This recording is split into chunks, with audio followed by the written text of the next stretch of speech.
got the stress relief, cause me give you right something. Best believe I'll tell everybody you are my wife. Oh Lord, say she couldn't wait for it right up.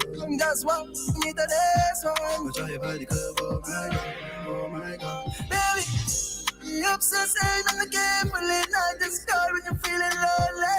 And just that body, it's gonna deserve more than the winning trophy. Never try but your body control me. You got me lost something like Dory. We couldn't wait to tell this story. I shake up. And you know we are make up fast. When you wake up, natural beauty a blast. Have you drink a cooler in my backyard? Give you the worm in a care white cars. I job bad like the funny angel. Bad man alone make a drop it fast. Me not care about nobody when I pass. Bad glove pop, bad feet. So she want my Aston Martin. Told me captive. Hey baby, come attractive. Want it. Bad. Hey baby, I'm attractive. Although you're that still, will you know some more? God, I say I like it, yeah. She can't find nothing like me. She says she can't find nothing like me. Can't find nothing like me. She says she can't find nothing like me.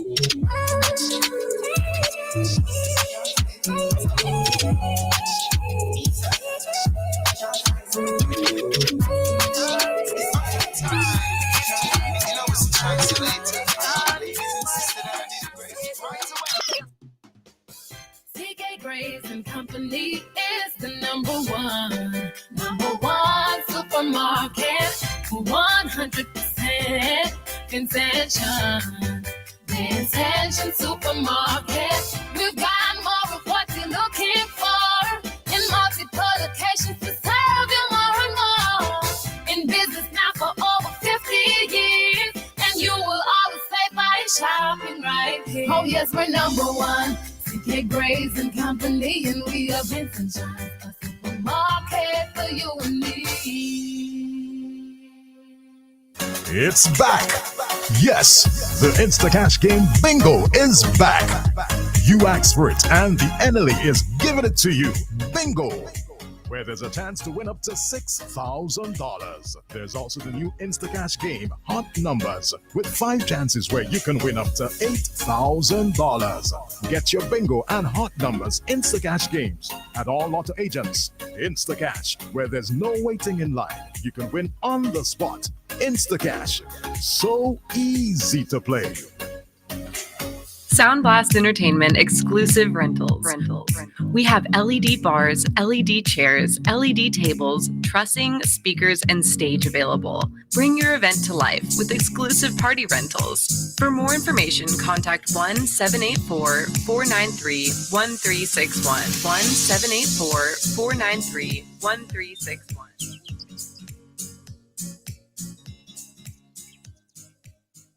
Feel the vibes. BDS Sunsplash every Saturday from 2 to 6 p.m. right here on Nice Radio 90.3, 96.7, 101.3 on your FM dial. Today, St. Vincent and the Grenadines. Tomorrow, the Caribbean. Nice Radio 90.3, 101.3, 96.7 FM.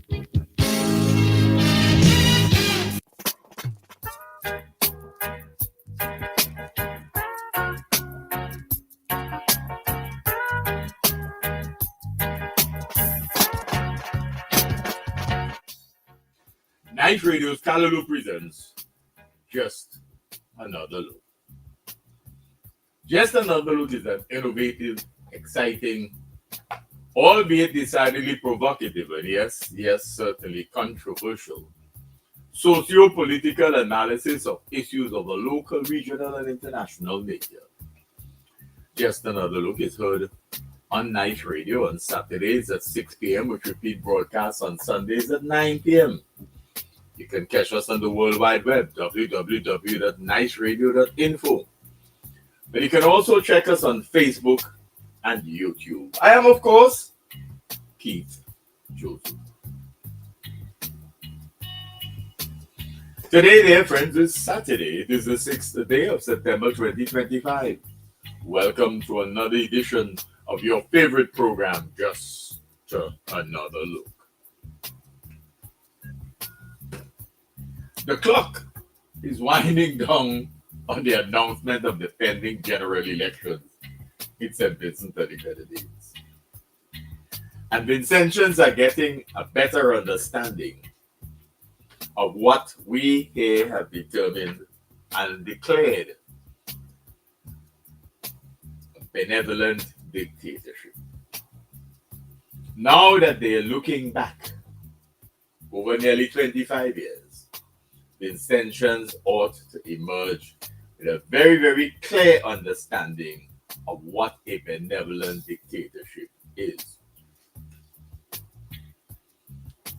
You know, Caribbean politicians,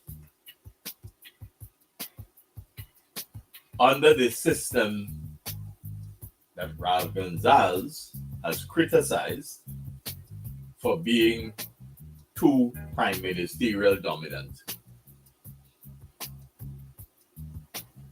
the political leaders of governments in the Caribbean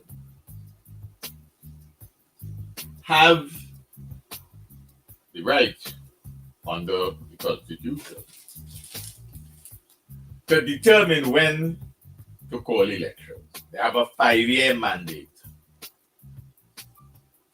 But they can inform at any time the head of state that they wish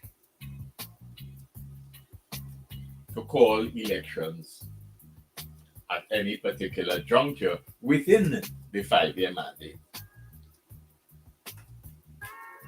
You may recall that some years ago in St. Lucia, Prime Minister George Odlum won with a 1-seat majority. And he felt dissatisfied and he went back to the polls within a month, only to get back the same 1-seat majority. But under our constitutions in the Anglophone Caribbean, for the most part, that is permissible. The ruling party can advise through its prime minister or president, whoever it be, advise the head of state that elections will be called by such and such a day. And they use that as a form of power. So some boast, they waited on me to ring the bell. Because they have that power. And they use that power to their advantage. They call elections when it is most expedient and most favorable to them and their political party. So it doesn't make sense hurting your head over whether he will call it in October or November or December. He has until March. And so he will choose to call it when it is most propitious to him and his party, when conditions appear most favorable, when the polls appear most favorable. That's how they do it. That's why sometimes people say there should be a fixed term, not allowing anybody to fix the. You see how the US does it? The first Monday, the first Tuesday after the first Monday in November, every 4 years. The first Tuesday after the first Monday. That is fixed. 4-year term. We have 5-year term, but you could call it anytime you want within the 5 years. But that is one among many issues that Gonzalez, when he was a lecturer, political economy, etc., but proposing for the Anglophone Caribbean. It was one of his criticisms that must stop. The same way he criticized prime ministerial governance. Because the prime ministers in this region has too much power. You should have greater sharing among the three arms of government: the executive, the judiciary, and the legislative. But do so, and like so, at a theoretical academic level, those were his major criticisms. He talked about the right of recall, a whole lot of seemingly favorable democratic concepts. But you could hide behind a constitution and say they didn't want to change the constitution. So that limits me. The same way we say that because we didn't change the constitution, we can't find ourselves having a referendum to determine whether or not we should join the Caribbean Court of Justice. What some politicians have been enunciating at a theoretical level, they seem to have difficulty implementing when they swivel and get giddy in the big chair. Power seems to consume them. That is why they talk down to the masses. Don't allow yourself to be fooled by those who are anxious to get into the vernacular and talk as though they grew up on the street. They didn't.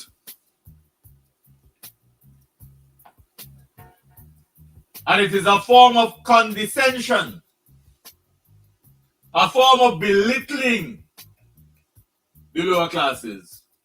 For some of them, who when it suits them, boast of the academic excellence that they have achieved, academic awards, and try to talk your language, but still ultimately talking down to you.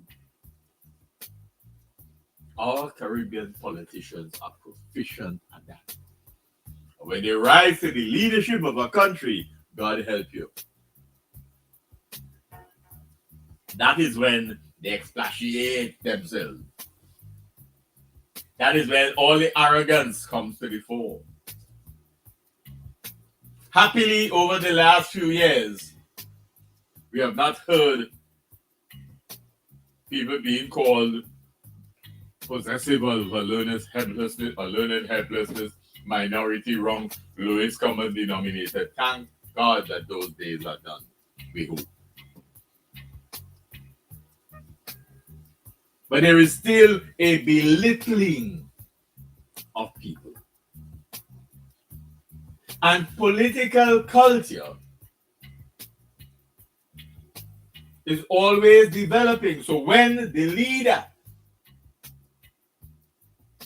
talks down to the nation, you'll find that ultimately others within the leadership cadre eventually behave the same way. They feel imbued with a sense of power. And they bark at you from the political platform. They bark at you in parliament because they have the power so to do. But the power has come from the electorate, and they often forget that. The very people you are talking down to after being elected are the ones who elected you. But you only remember that every 5 years.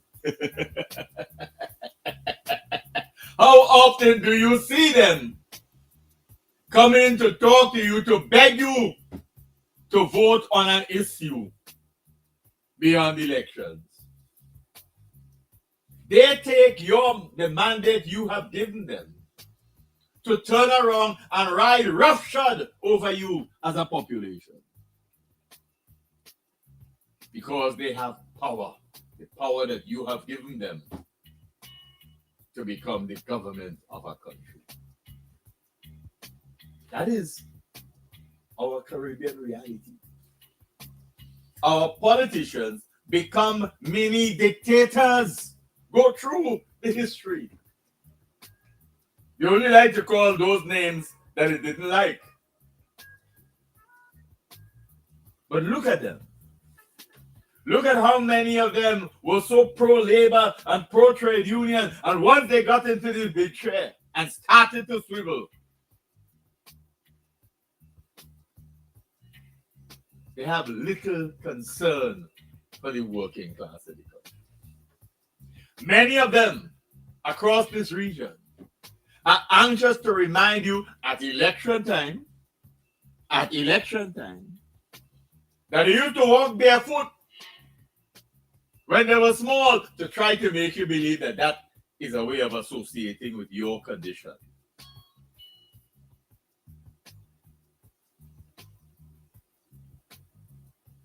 But look at them now. They're talking down to you. The association, the problem that we have and had across this Caribbean, regardless of country, is that those who profess most to be supporters of the working class never had anything to do with the working class. But they want to show you that they could empathize with the working class. They didn't have the kind of experiences you have. And they are certainly not working class. But they want to let you know rather condescendingly how much they are concerned for the working class, how much they know about the working class, how much they can empathize with the working class. But they're not working class. They know nothing of working class culture.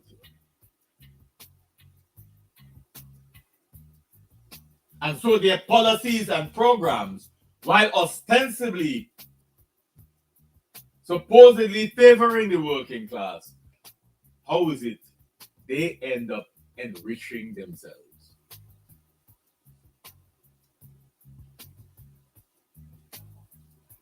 You, the working class, remain poor.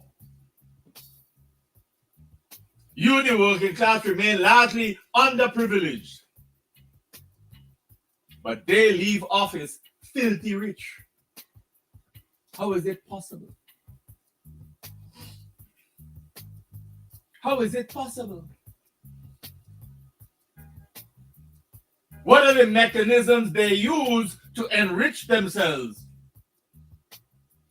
We always go back to Lyndon Tinlin of the Bahamas.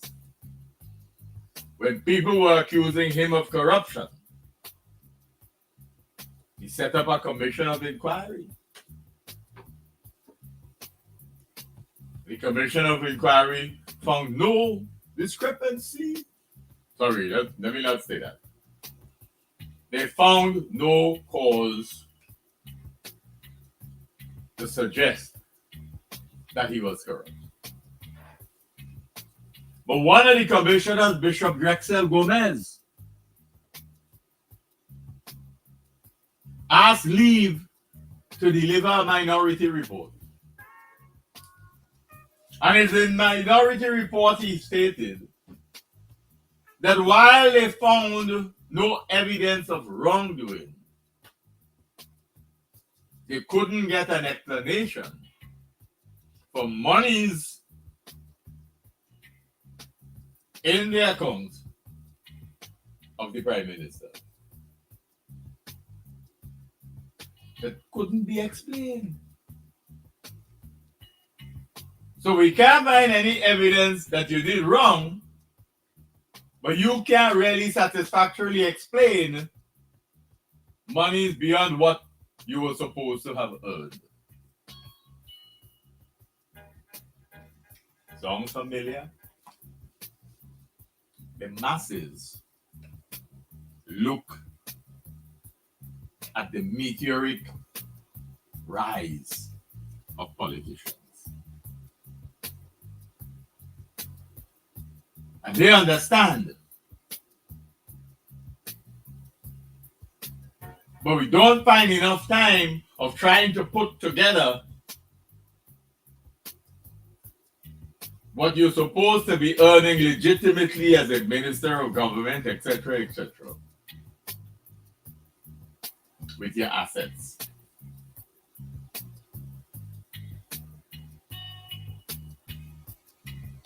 So since you can't prove otherwise, it stays that way. Remember, some of our politicians laughed at E.T. Joshua. Say he's stupid. He was in charge of the country and he died poor.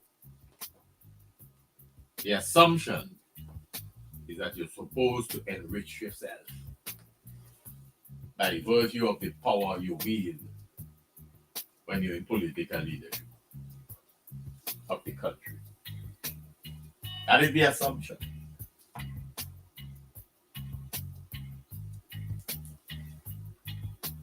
But we have a situation in this Caribbean where prime ministers take unto themselves unlimited power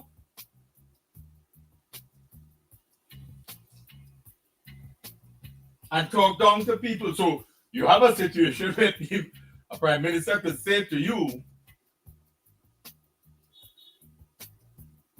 that we have been leading the country along a particular line. We have all the ideas. We alone know the plan. Can we prepare? But if you vote in the opposition and they change their heavy reliance on Taiwan, the debt that we owe to Taiwan will be like a millstone around the neck.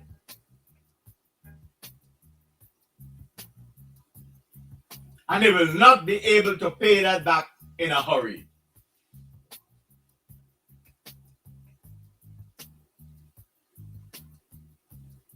So the country will be in trouble. Imagine, can you believe? Can you believe in this day when information is available all over the world to everybody, that a leader will kind of make some comments that suggest that his government has taken a country so heavily indebted to another that people calling it a surrogate of that country. But you suggested if the government change and move away from that kind of surrogate relationship, that the people will virtually eat the bread that the devil needs because they ain't going to be able to pay back that money in a hurry. Why are you carrying us into that level of debt? Why have you taken us into that level of indebtedness and leaving us in a quandary by suggesting, it seems, that the only way this country can survive is if you have a government that continues to have a favorable relationship with one particular country, Taiwan. So that appears to be the implication. And that is why we have for years been asking our population to engage their critical thinking skills. Because some of these things are amazing statements because they are frightening statements. But they are used, apparently, to suggest, seemingly, that they alone could run this country. So we create this level of indebtedness and we hang on to a particular relationship with Taiwan. And so continue to vote for us, because we will continue this relationship and continue our indebtedness to Taiwan.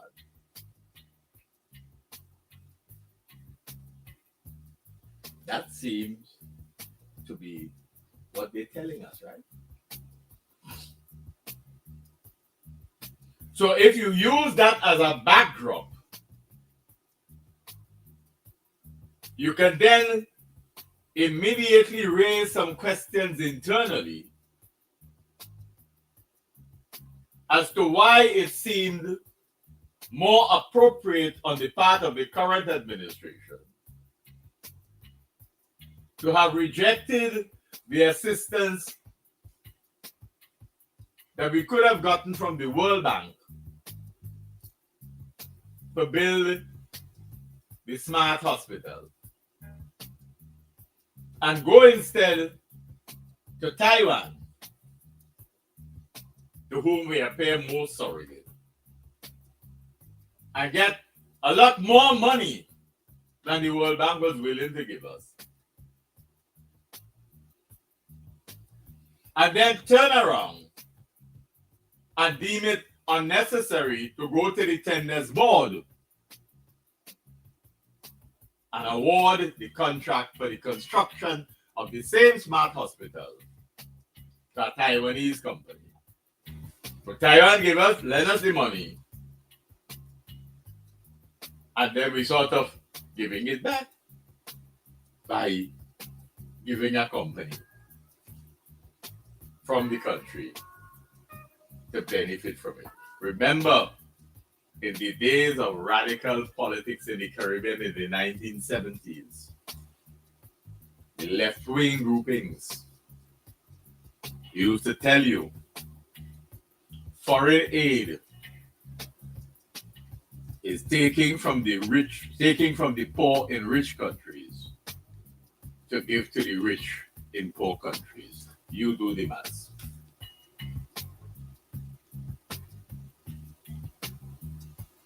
But today, when they're doing this foreign aid packages, they forget completely that that was the line of march that radical political groups had in the late 60s and early 70s.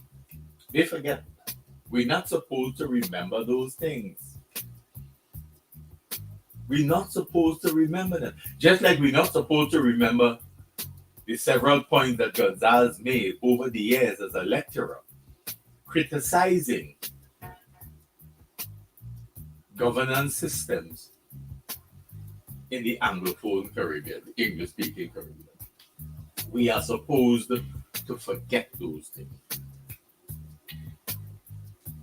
You're supposed to forget them.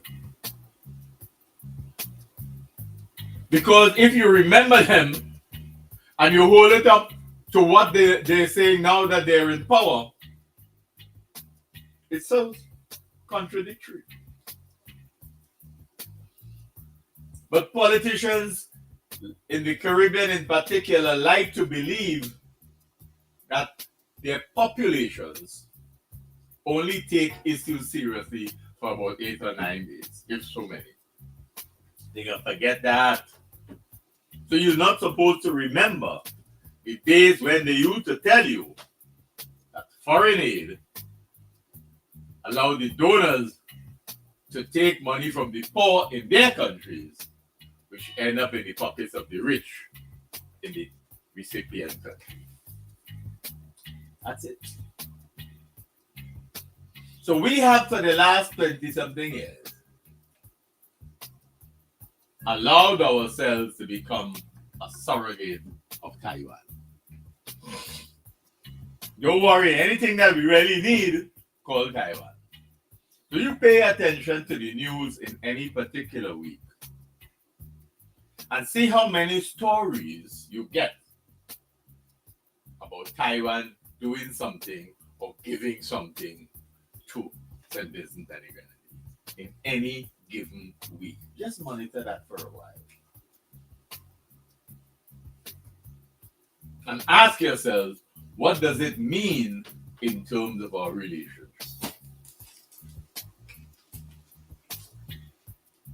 And one wonders whether this relationship is built upon the need of Taiwan to have some countries around the world continuing to support their quest for their independence so that they could become members, full members of the United Nations. Because China still claims that as far as they're concerned, they're supposed to have a one China policy.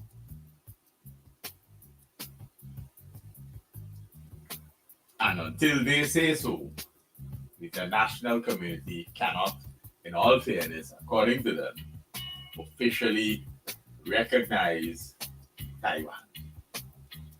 That is their continued hold over Taiwan. So a number of countries play the game. You support China because they're bigger, they're larger, they have more resources. And a few hold on to their relationship with Taiwan. And those who do are operating almost like surrogates of Taiwan. So when we're boasting of our foreign relations, that is an example of our foreign relations.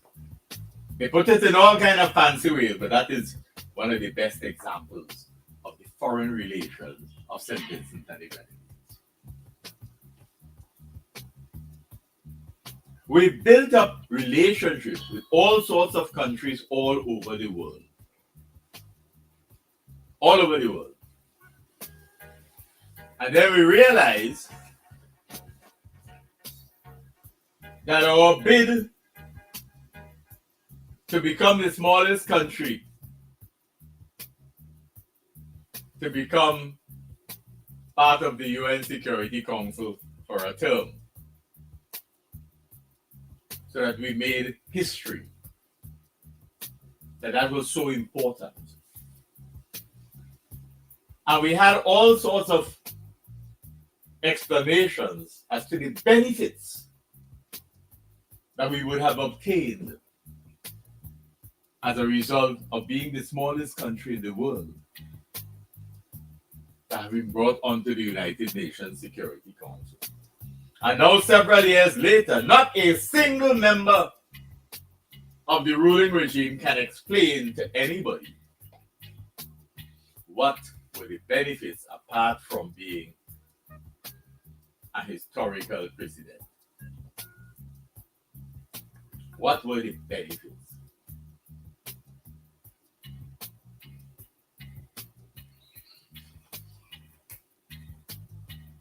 Part and parcel of our problem is the continued insistence in real terms, in practice, political practice, of prime ministerial governance. You listen to Parliament on any given day, and you hear a set of mumbo jumbo. But if you move away the clutter,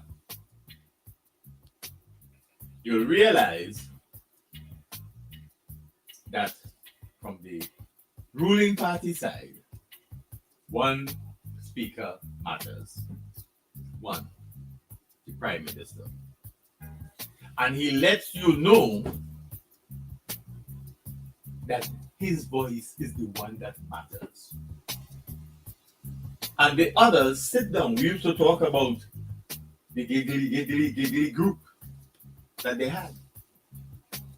Every time he says something and you look around to his people, they give you and then they beat the desk in support. That's our parliament, you know. Go back and look at films and see if that was the case, and still is the case.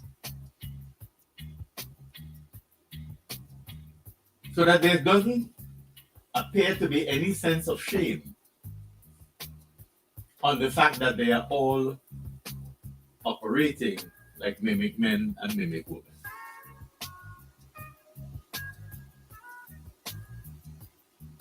There's an absence of scholarship. There's an absence of political statesmanship.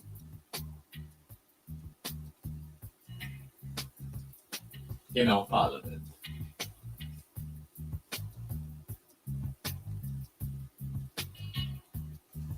Why would any young person want to become part of that kind of behavior?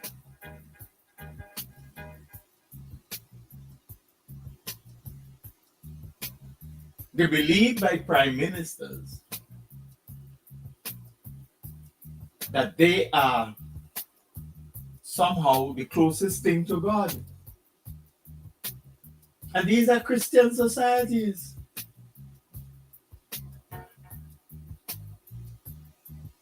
And people wonder why there are no criticisms for their behavior coming even from their own people. But of course, there's the fear factor. Because the power of the leader is that he can move you anytime.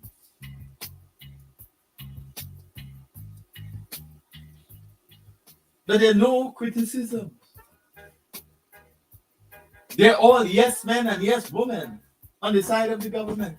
And they keep doing the same nonsense in terms of making promises that have been made repeatedly.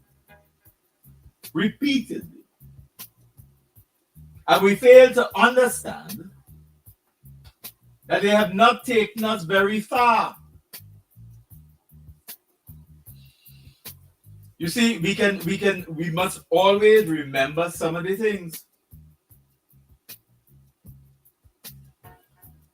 Speaking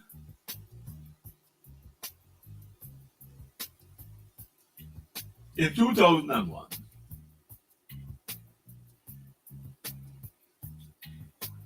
in addressing the Organization of American States, Gonzalez says in part,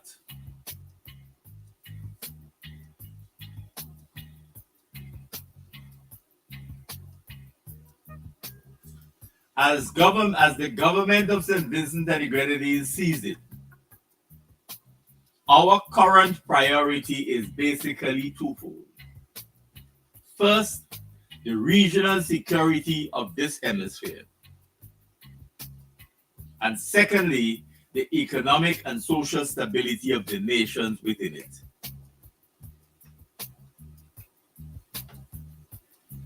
Those were his two critical issues.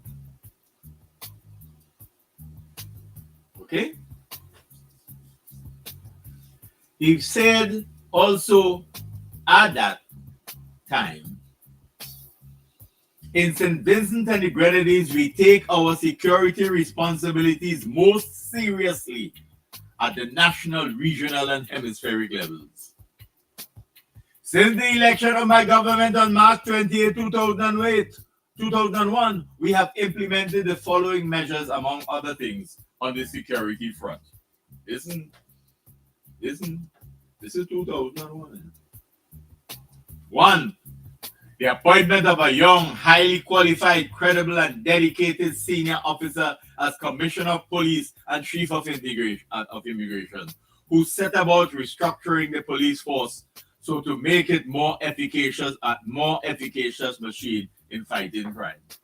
That's what he was telling the Organization of American States in 2001, the very year that he was elected. You know which commissioner you were talking about? Where is that commissioner today? Where is that commissioner of police today? Who you was talking about? Keith Miller? Was he talking about Miller?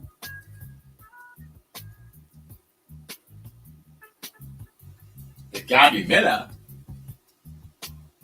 Because Miller is the one who made a down payment of money via Western Union to attend a non-existence conference somewhere in Africa And the money was sent to a lady named Precious. And it's after he made a few installments of payments by Western Union to attend an official security conference that he called the USIS, who tell him that's one of the oldest schemes in the book. So it can't be Miller he's talking about. Okay? This is in 2001. He talked about the establishment of an embryonic financial intelligence unit and white-collar crime unit upon the advice of the governments of the United States of America and the United Kingdom. Well, the white-collar crime unit, remember Vince Beach used to go after that. White-collar criminality. White-collar criminality. You be the judge. The revamping of the Offshore Finance Authority. The presentation to Parliament of the strongest possible proceeds of crimes and anti-money laundering bill to be found anywhere in the world.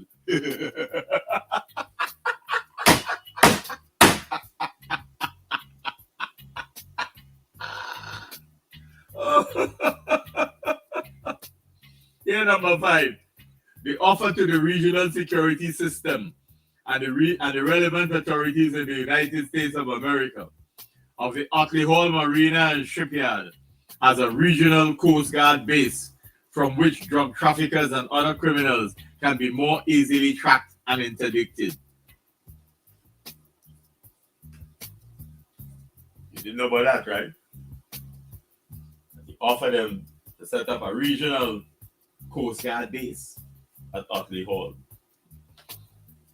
But remember, we were also doing a commission of inquiry into the Otley Hall Marina and Shipyard that suddenly came to an end, and for which this nation is yet to receive any sort of financial accountability. And remember how that inquiry ended, with James Mitchell spending years trying to clear his name, couldn't get it done anywhere in this Eastern Caribbean. And it take a few minutes at the Privy Council for justice to be served. This is what we are dealing with. There was so much pomp and pageantry about the Otley Hall inquiry. And we were so sure that there was white-collar criminality involved.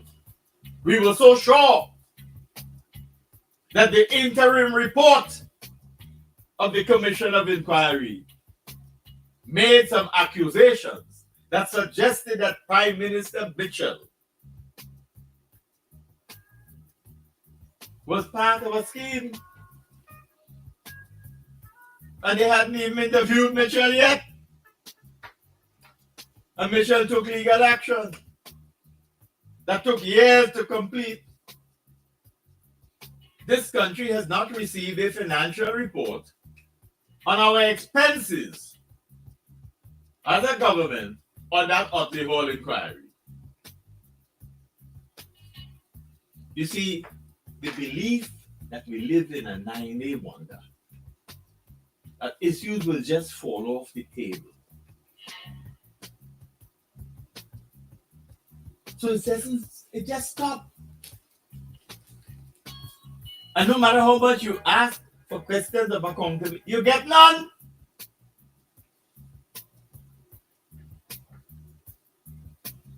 And this is 2001, 2002.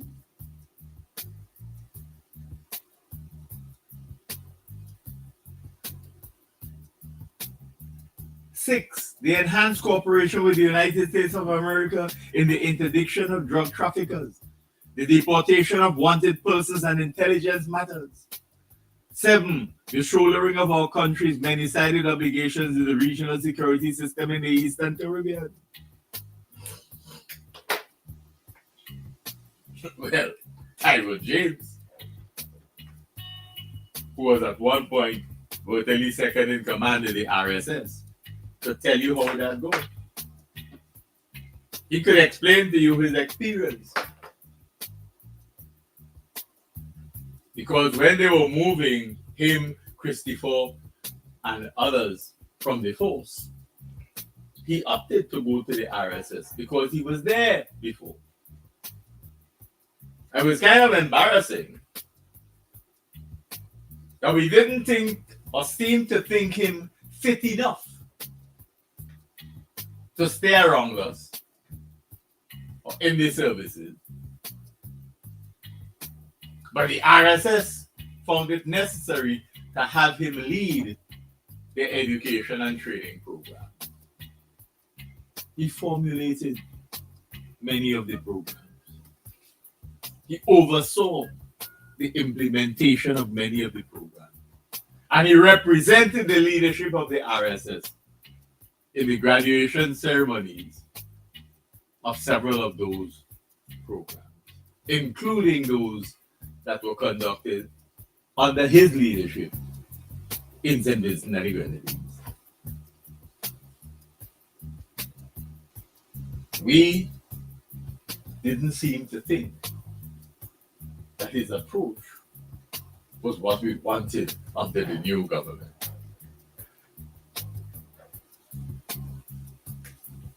And so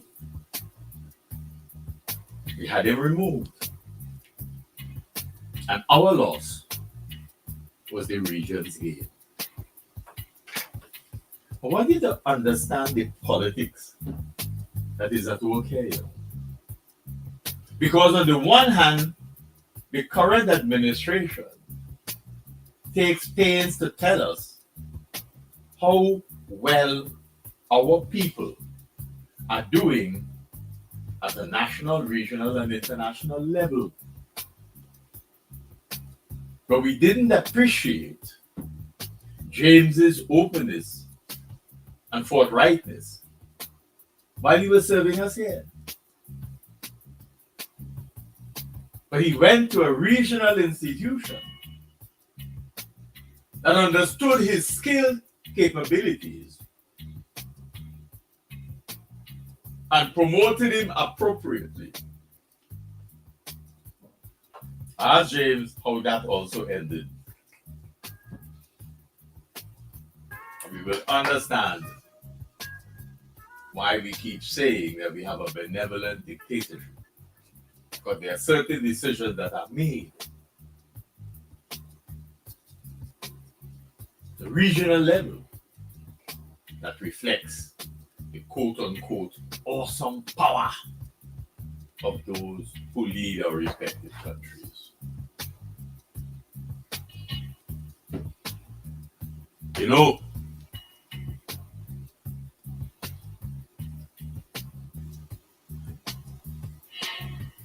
that presentation to the OAS had some interesting comments. Right?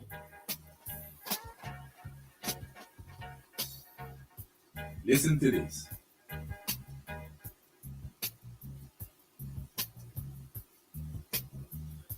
He's talking about bananas.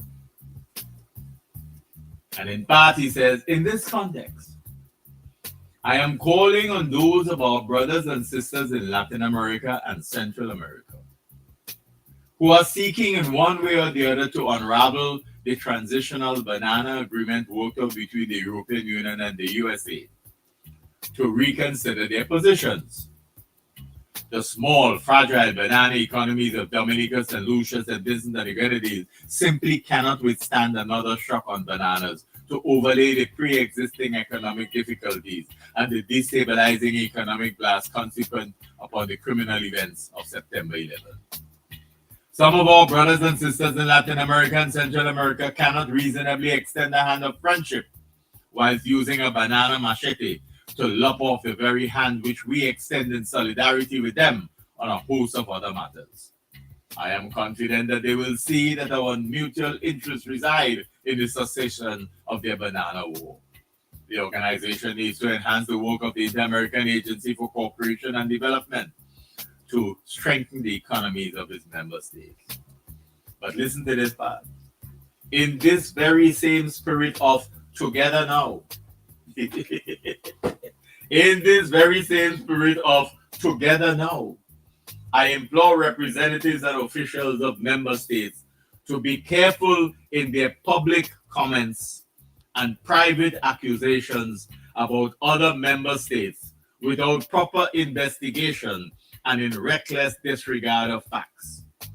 We cannot in any way afford to compromise or resolve on collaborative efforts by incorrect or ill-timed remarks about actions taken by smaller, weaker economies to strengthen their economic base. Well, hello. I want to repeat that because I want you to understand this phrasing.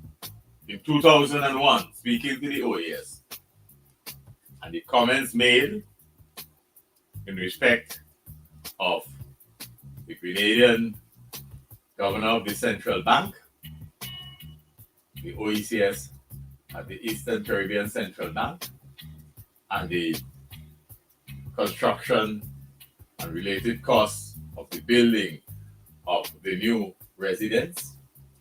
And secondly, the comments made in respect of countries that were doing citizenship by investment. This is 24 years later.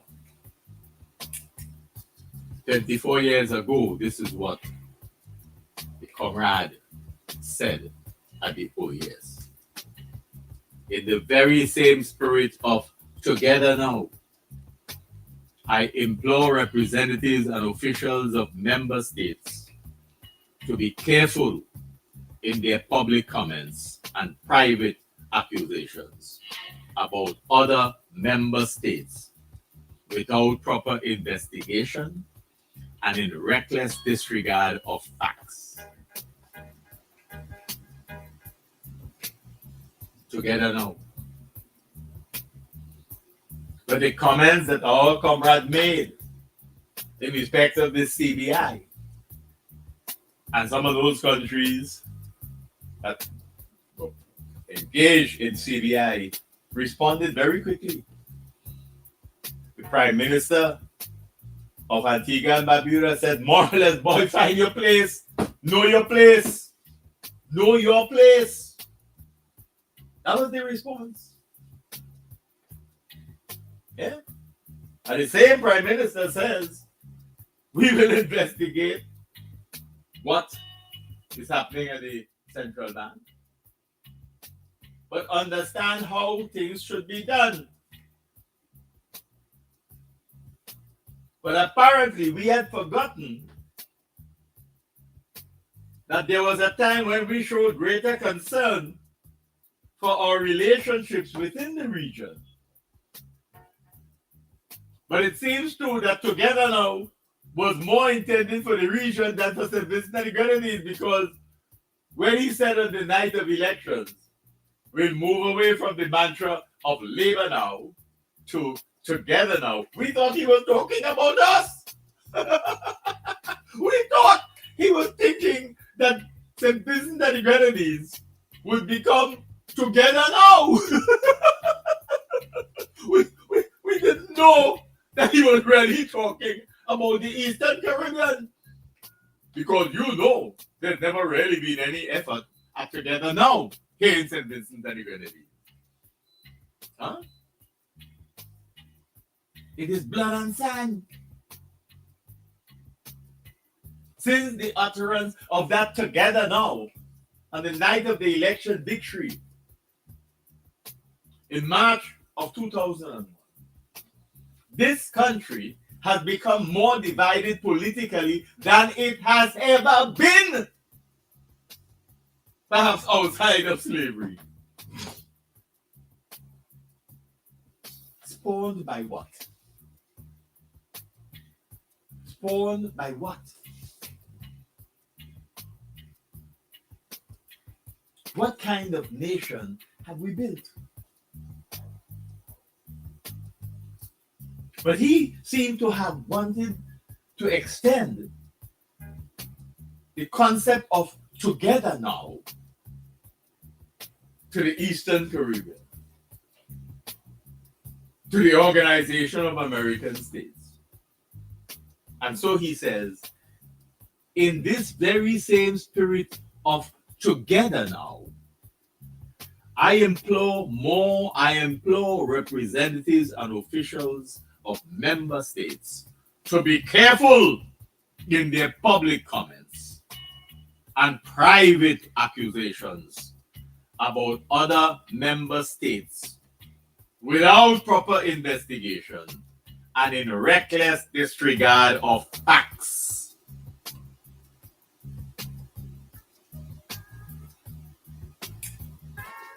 You be the judge. You be the judge.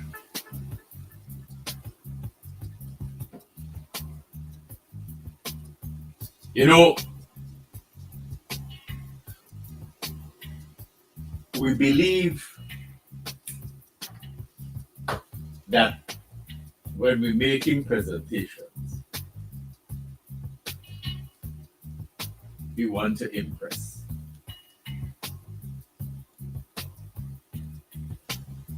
And it is interesting that more attempts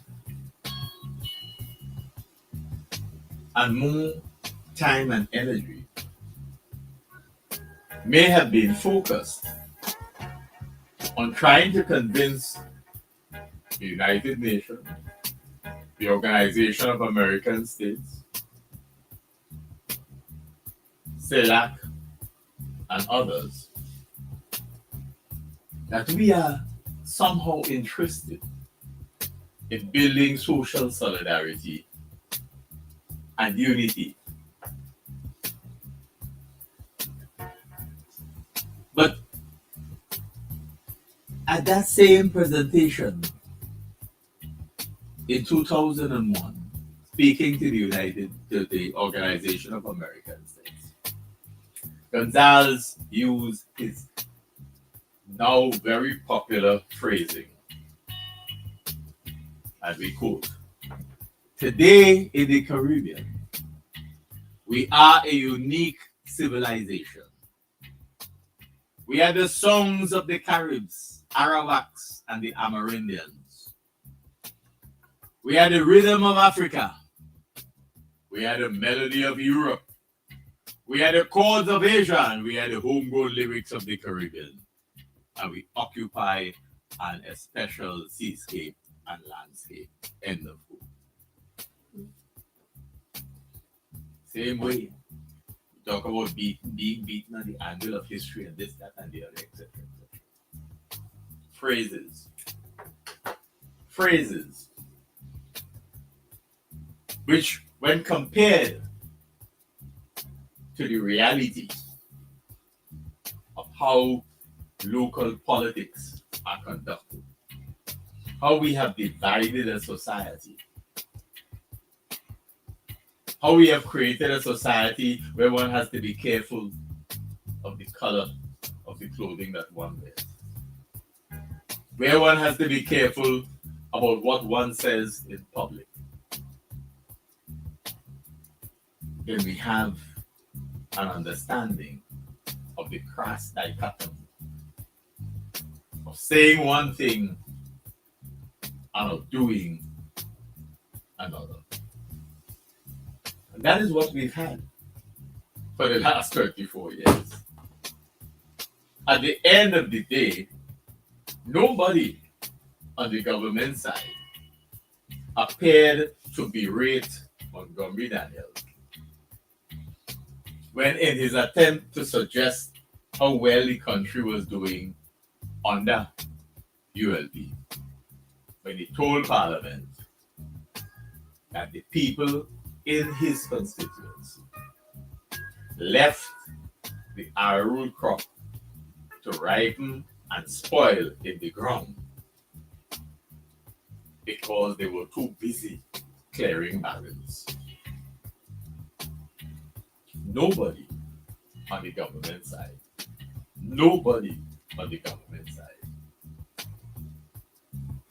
appeared to berate him for talking such nonsense. Because the compensation being made from abroad was a reflection of how well those abroad were doing, that they were able to send more barrels. And that the people in his constituency saw the receipt of those material goods from their relatives abroad as far more important than contributing through their own hands to the national economy. Nobody pointed that out to him. Nobody. And yet when Montgomery was talking about leaving the political scene, we heard one government official after another get up and congratulate him for how well he did over his years in Parliament. What nonsense. What utter nonsense. But it doesn't matter, because the explainer par excellence, Papa, the comrade, will find a way of whitewashing all of that.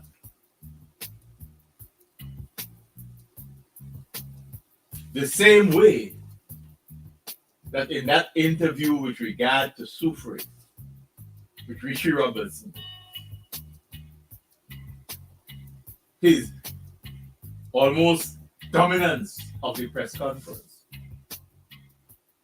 and they ended up asking more questions than the journalist. It wasn't because the journalist didn't want to ask questions.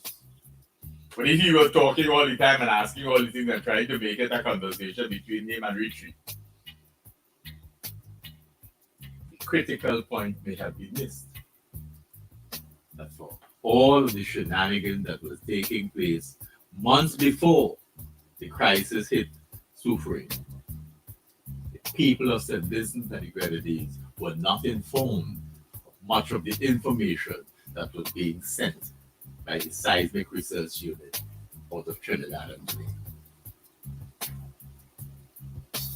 The people of this country could easily have been in danger.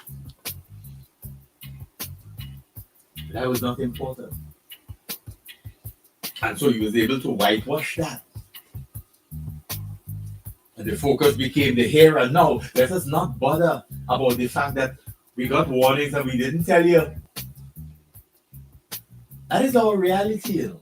That is the level of care and love that this country has been shown by its government over the years.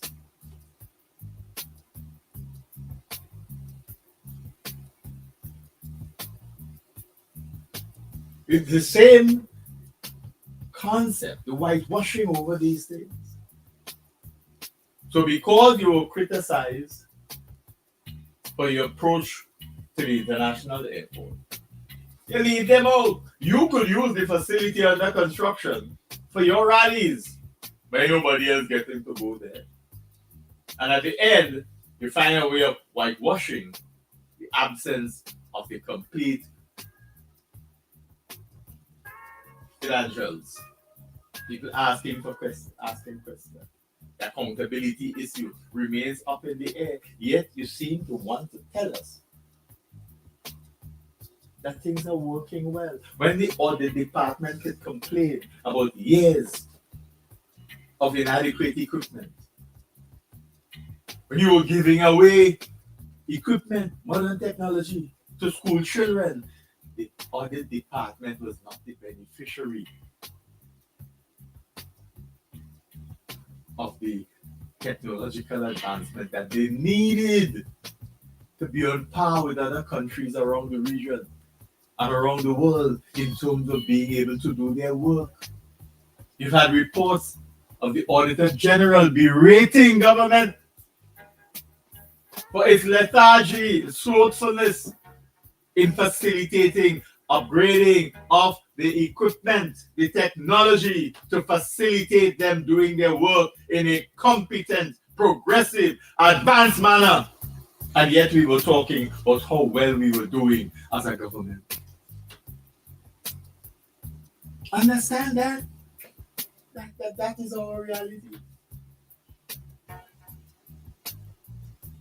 So we were telling the nation that we have all kinds of things going on. We advance in technology. But one of the most critical areas, our audit department could not be the beneficiary of the requisite technological upgrades, despite repeated pleadings. So who we fooling? And again, we believe that nobody listening. 9 days and everybody can forget that. That's it. That's it.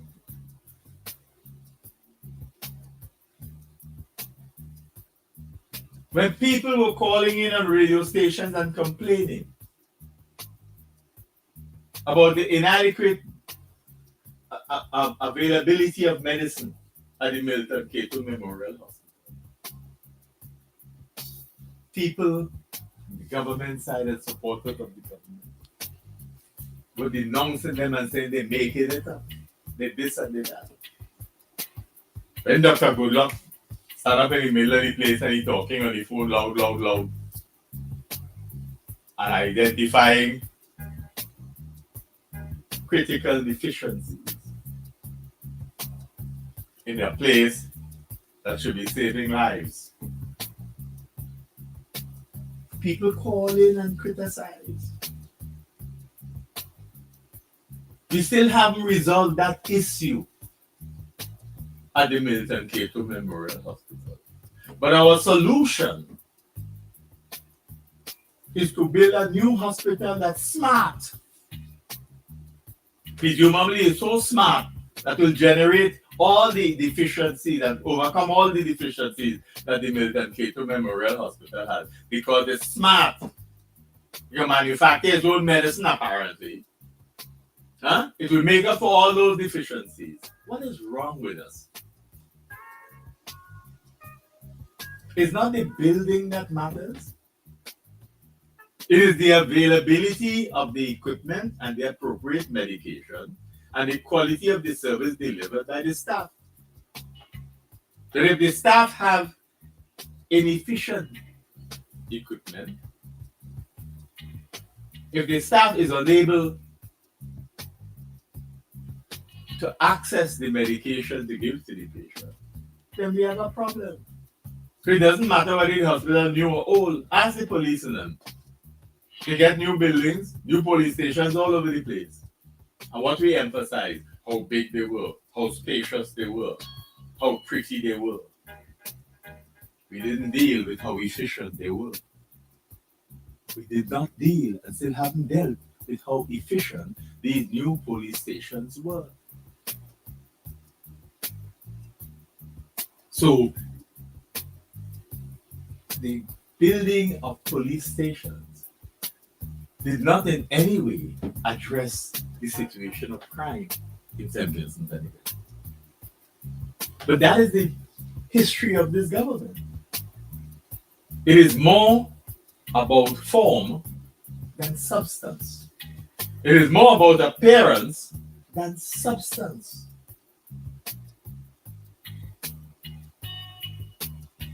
So it is not surprising that we have challenges with a port.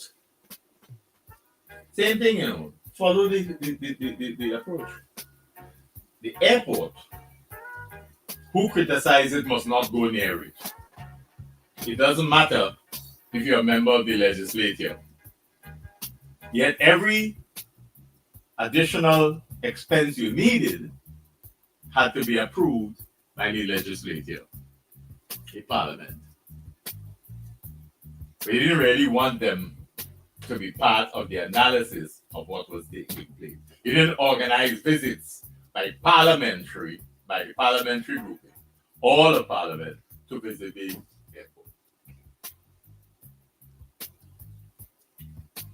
Yet when you finish, you say it was a national project. It's a national project.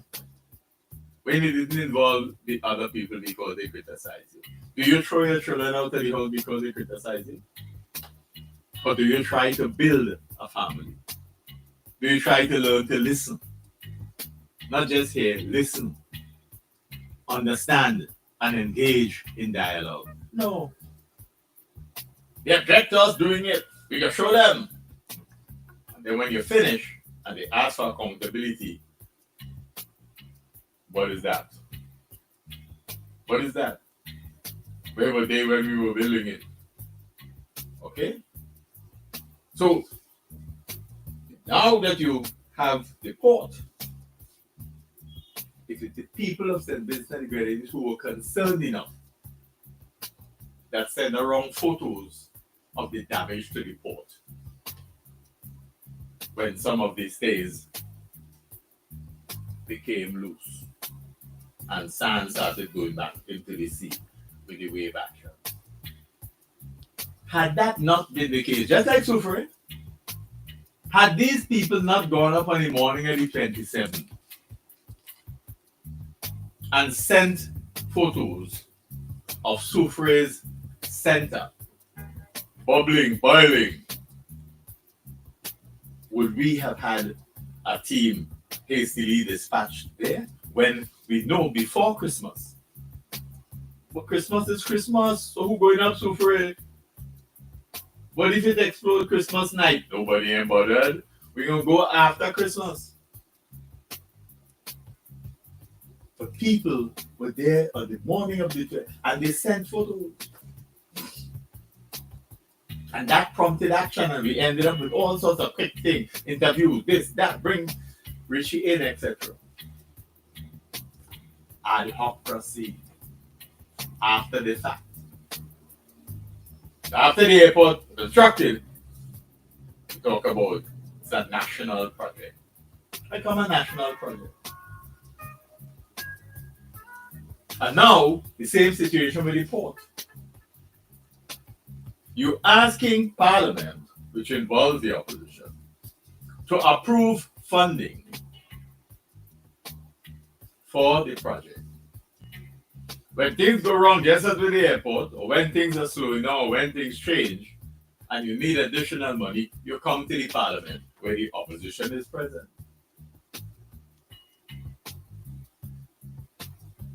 If the opposition say no, you tell the public how they're stonewalling and they this and they this and that.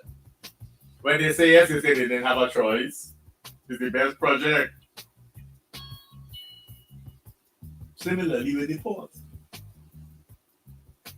But the public was made aware of the challenges the port was facing in its construction. When the stays became unlocked, uncoupled. And then you add for more time in order to do the repairs. And suddenly, you decide you're going and visit.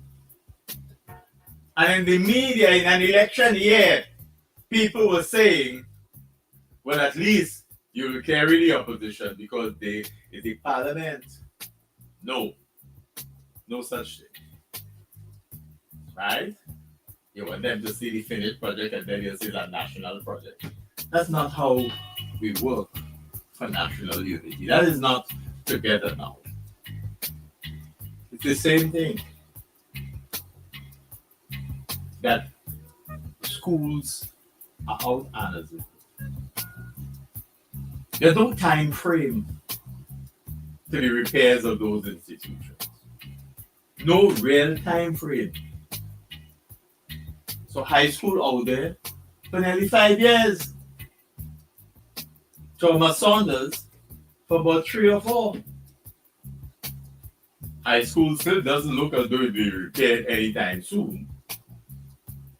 And it looks as though nobody is considering whether Thomas Saunders is going to go back to what used to be the Richmond Hill Primary School building or what, because nothing is being done there.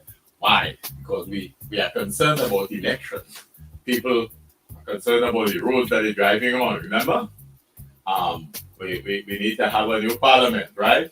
Remember, we need to have a Hall of Justice. We need all these other things that will allow people, a new hospital, they deal with sandals, etc. We need all these things to befuddle the minds of the electorate, to allow them to believe that suddenly we have such a great interest in you. We have such great interest in you that we really looking after you. And like he says, as people, we have been beaten on the anvil of experience and forged in the cauldron of trouble. Yeah? Beaten on the anvil of experience and forged in the cauldron of trouble. Who exactly are you talking about? Who exactly are you talking about? Right? We ought to be ashamed. That reference has been made time and again, about the demise of Grenada, the destruction of Grenada by Hurricane Ivan in 2004. We know that. 2004. And yet, Grenada has come from that and survived and surpassed us. Surpassed us. Yeah. They surpassed us.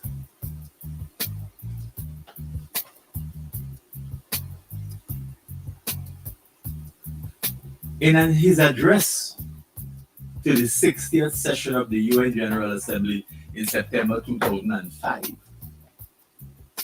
this is Gonzalez in part, and we quote, "A sustained, coordinated response is needed if we are to avoid an ignoble disaster fatigue, which treats a natural disaster in one country as a momentary distraction from normalcy, as television images determine, until the next one arrives." Grenada is a case in point.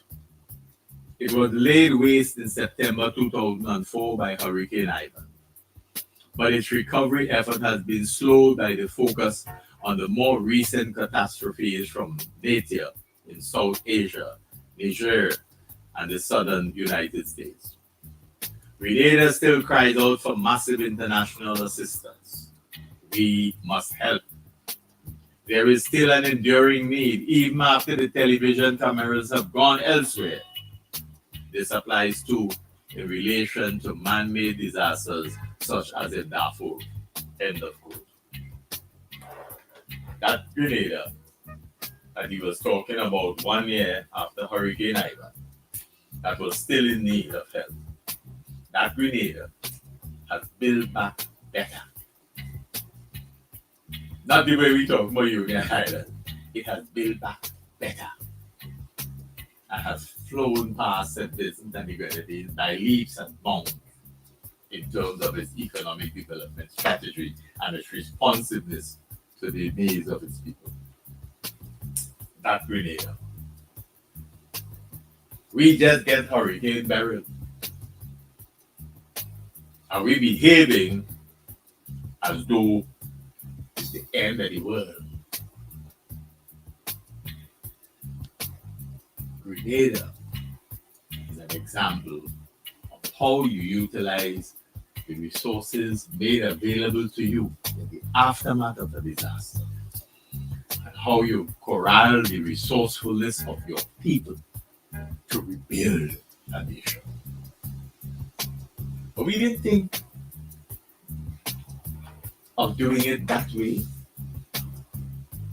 The impression being given in terms of the government's response to Beryl in the Grenadines, it's difficult not to associate it with an available opportunity to influence the electorate in that constituency to consider supporting the ruling regime because we're building back better.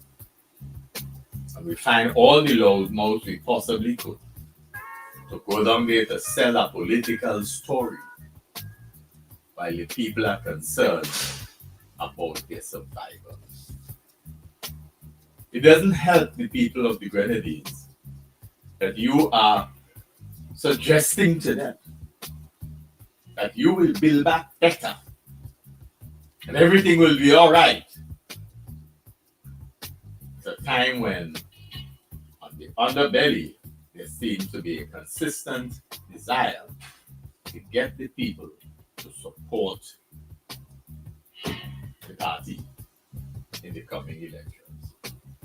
Because if you recall, in 2020, prime ministers they said they were making so much progress in terms of garnering support around the country that they were making inroads in the Grenadines and that they expected to do better.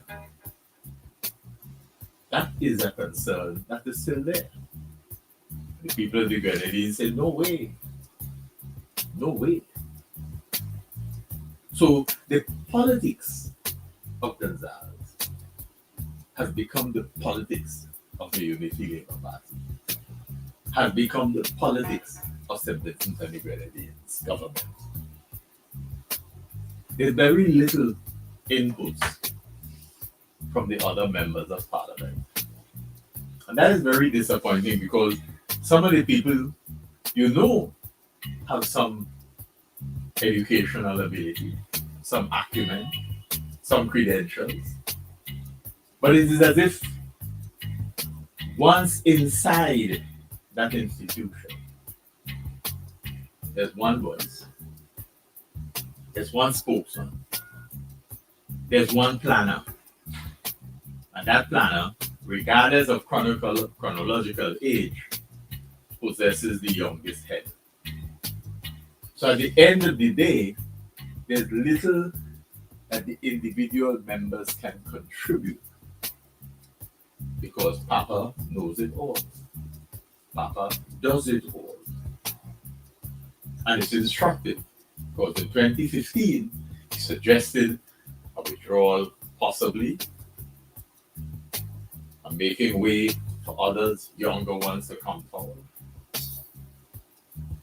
And 10 years later, there is a different song being sung. I have more work to do. I'm not finished yet. So presumably, you have, if you're young and you're within the party, you have nowhere really to go. And history has shown you that in his tenure as Prime Minister for more than 20 years, his appointment of deputy prime ministers have been weak members of the grouping. Two of the weakest members of the Unity Labour Party leadership. Two of the weakest parliamentarians have been given the responsibility of deputy prime minister. So, what does the future hold for young people within the party? Well, only Papa could tell you, because Papa is the chief planner. Papa is the author of the plan. Papa will determine how it happens for you. Papa will determine the future of the country. That is where we are as a people, dear friends. That is what St. Vincent and the Grenadines is today. So here we are. Elections, Papa will determine when it is called. Papa feels good to be in possession of that right, that capacity, that decision-making power. I and I alone will determine when elections are going to be called. Isn't that something? Isn't that something? So go around, do what you want. I and I alone know when I will ring the bell. Amazing power, isn't it? Politicians and students, members of the electorate who have followed the politics of Gonzalez, may need to recall the days when he openly espoused the socialist ethos. They may also do well to recall his membership of the UPM and his battles within the UPM and his leading the UPM and the formation of its movement for national unity. They need to spend some time thinking about that and pay some attention to the machinations and look at how those machinations have impacted the making of the comrade. In his book, he chronicles what for him are the critical factors he saw that made the comrade. But those who were with him along the way may well have their own understanding of the political machinations that made him the comrade. And there are those who were once with him who have an understanding of what the comrade has become. And how that journey has allowed him as the comrade to be the creator of the master plan, the plan that he says universities are using, but he can't tell us any of them. And how he's been able to implement that plan, a plan that he says he has not yet completed, and therefore give him another term because he has more things to do. Only he can transform St. Vincent and Grenadines, apparently. And the together now that he enunciated on the night of his election victory in 2001 may turn out to be the gathering of all of his thoughts, of all of his ideas together. Now, and as long as he's able to wield power. Enough said. You may be listening to another edition of Nice Radio's Callaloo presentation, Just Another Look. Just Another Look is an innovative, exciting, albeit decidedly provocative, and yes, certainly controversial, socio-political analysis of issues of a local, regional, and international nature. Just Another Look is heard on Nice Radio on Saturdays at 6 p.m., repeated on Sundays at 9 p.m. Catch us on the World Wide Web, www.niceradio.info. But you can also find us on Facebook and YouTube. I am, of course, Keith Joseph.